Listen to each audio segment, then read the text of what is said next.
start itong ating ECQ hanggang umabot na ng GCQ. So, kailan po nag-start ba? March, ano?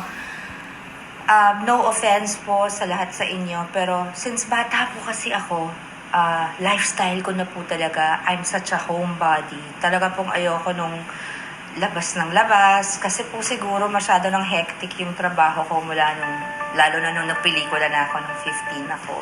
So talaga pong enjoy po ako sa bahay lang. Gusto ko nagluluto, nagbabasa, nagpapahinga. Favorite ko pong matulog. 5 things that keep me sane and happy during this quarantine. Number 1, my laptop. I cannot live without my laptop. It is like an extra limb. It's an appendage. Parang nakadikit siya sa katawan ko. Matelepono. Kahit po kami ng asawa ko, hindi po kami nag-uusap sa telepono. Hindi na bala yung phone. Tapo na lahat. Pero ang laptop, kailangan meron ako. Maliit ang iPad para sa akin. At ang laptop, kailangan pinakamalaking memory. At napakarami kong external hard drives na puro terabyte. Ayan. I watch a lot of Netflix. I watch a lot of YouTube. And YouTube channels na about homemaking, architecture, interior design, cooking. Oh my God. Everything that I want to do on this show or that I've done on my former lifestyle show, Sharon at Home, remember? Because after all, you only have one life to live. Number 2, crossword puzzles. I've always loved doing easy crossword puzzles. I used to do all the crossword puzzles from all the major dailies.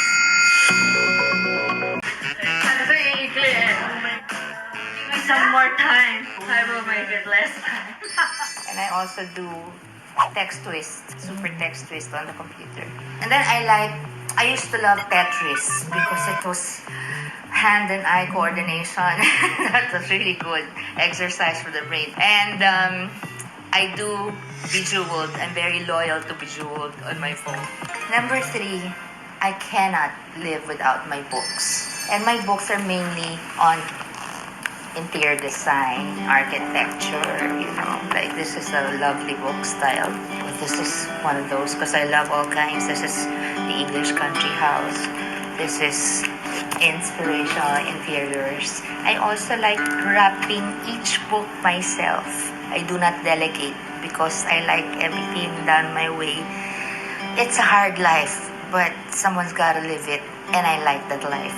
See? So it doesn't get punit. I have to fold it here. It has to be tiny so it's not visible. And then I also like cookbooks. Like this one is a baking book about pies. Pie kasi is my parang challenge eh. Kasi I like to make a good dough and I'm scared. And then I like flowers. Real flowers as much as possible. Katulad po nito. Hindi kayo maniniwala. These are dried hydrangeas. Yung Milleflores po, hindi siya mukhang dried pero dried siya. And this is, I love all pastel colors of Easter. And these are dried eucalyptus leaves. And then, ito po tunay na plant. I like living plants, but I like flowers the most. Fresh flowers, especially in my colors, which are very light lilac, the lightest of pinks, and then light blue and light purple hydrangeas. Those are my favorites talaga. And pink peonies and all that. I love that. White peonies are beautiful also. So it's really all pastels that I love. How many na yun? Number 5. Korea, food, K-drama, K-pop, NCT 127, Shiny! I love Shiny 5 forever. And hindi halata masyado na gusto ko si Goang Yu, Parang hindi masyadong halata na mahal ko siya. Pampaligaya. Pinakamamahal ko ngayon si Yeonbin. Actually, hindi. Parang pantay lang sila ni Goang Yu sa puso ko. Sumisingit pa nga si Lee Min Ho. Pero, hindi ko kaya. Parang ang dami na niyang fans. Ang dami na rin itong fans. May true love pa siya kasama niya ngayon. Pero, Ito yung mga talagang I love Shiny very, very much. And especially this guy, Jonghyun.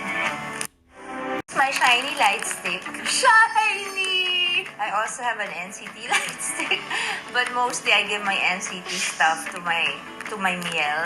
And I also have Super M, all the Super M CDs. Siyempre, isang version lang, pero iba-iba yung covers, di ba? Kasi merong cover si Taemin, merong cover si Kai, lahat yon meron ako. So, I also like EXO very, very much. And I also like BTS. Where's my BTS? And, hindi masyadong halata, Gongyu, hindi masyadong halata, Lee Minho, si Yuna, merong girls dyan sa baba, may Red Velvet, may Twice, may kung sino-sino, pati Girls' Generation, nandyan din.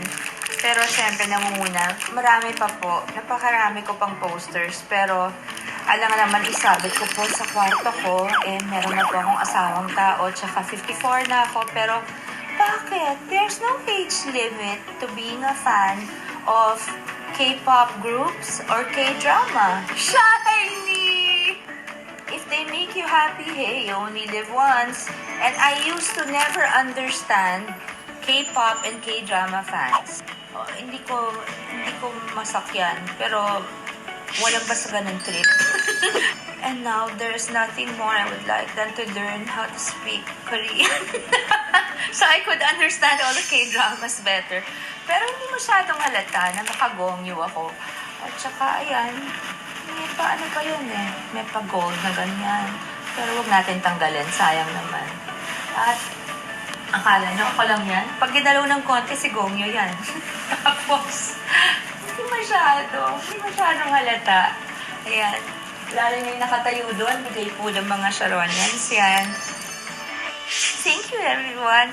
Just do what makes you happy and continue being happy and be inspired by what inspires you. Just listen to your heart. Like me, I like K-pop, and I love Shiny, and I love K-drama. So whatever makes you happy, hey, one life to live. Especially now, may pandemya. Bakit naman hindi? Di ba? So, enjoy everyone. Whatever it is that makes you happy, do that. So, yun. 5 lang po yun sa mga ilang bagay that make me happy. Marami pa po, pero ito po yung mga top. So, thank you so much for joining me again on this episode. And please, if you haven't yet